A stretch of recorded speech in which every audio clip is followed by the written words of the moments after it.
How did the president/government of Syria affect your life personally?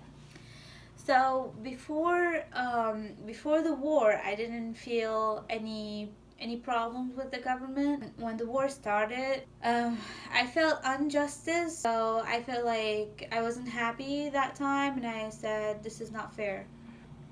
Can you explain in 2011 the Arab Spring that began in Syria? It wasn't safe to go to college when the Arabic Spring began. Students gather in college and start to destroy things, and the police comes with sticks to beat up the students, and then they have guns to shoot people. How did these protests affect your life and your family? They do the protests like students or rebels or who against the Syrian government. The class is shut down, so no education. What were some of your fears while living in a country that was a part of a civil war? We live in an area next to, first it was rebels, then Nusra, then ISIS, and I literally live next street to ISIS. So it was very hard to go to college safely. I was shot at by a sniper 3 times, and one day I was going to school and a missile hit the bus that I'm planning to go in. Thank God I was like 10 seconds away from death. The missile hit the bus and 20 people died over there. When the dust cooled down, I saw body parts, and one of the guys was holding his guts.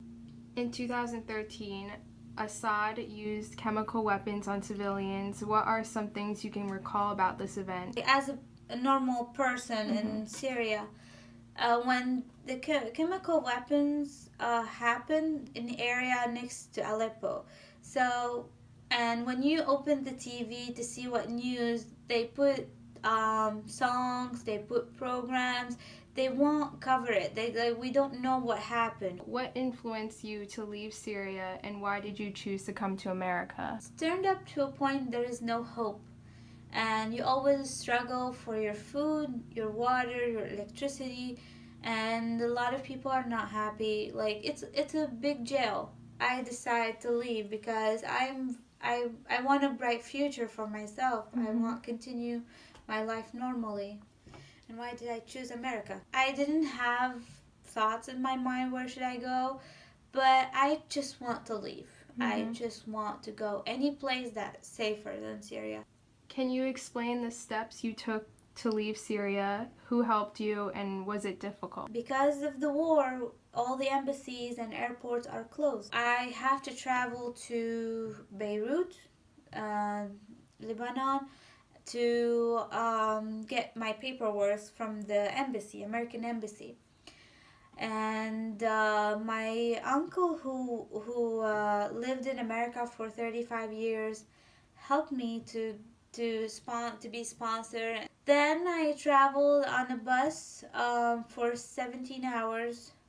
It was the miserable journey in my whole life because we're not allowed to eat or drink because no stops, and every second we're in danger that ISIS will attack the bus and shoot the people on the bus, and it happens a lot. And when I get to Beirut, I had an interview with the American embassy, and the interview was very successful, and they saw how much I'm ambitious and I'm hard worker. So they gave me the visa. They said, "Welcome to America." What was some of the struggles you faced when you first came to America? I started struggling since I left Syria, but I had in my mind there's no way to go back. This is my new life. When I got to Beirut, I had a little bit of money. I spent a full month, but I ate bread with mold on it because I didn't have money. And thank God I got the visa, and as soon as I went here, my uncle was nice to me for 3 days, and then when he found out that I don't have money for paying for school, he kicked me out. After that, I asked I went to church asking for prayer because I was so miserable and hopeless. I was going to the library to study English because I didn't know English before, and I always pass that church that has a sign open and affirming. And when I got courage to go in and ask for prayer.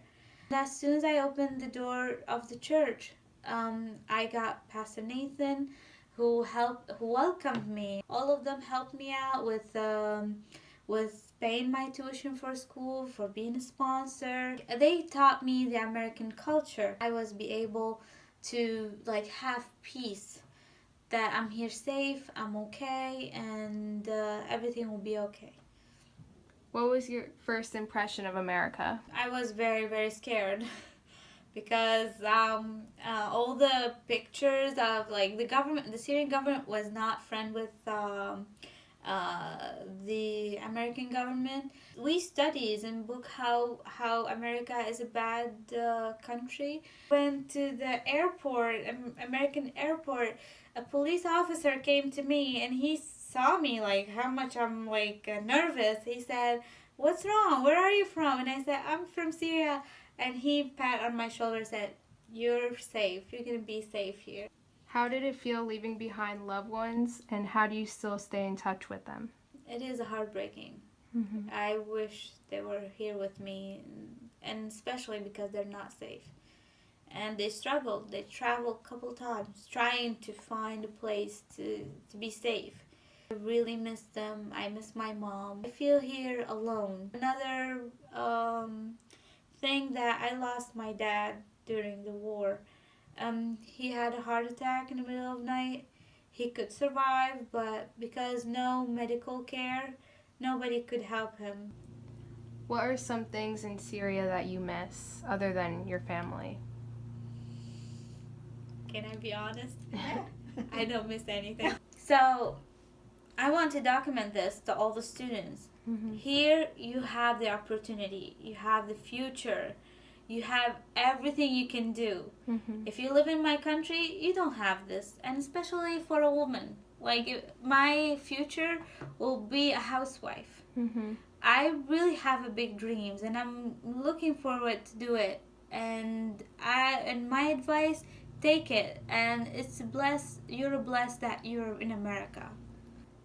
Is there any way you think we can help the millions of other refugees find safety? I really ask all the governments to be like to think in humanity. The refugees that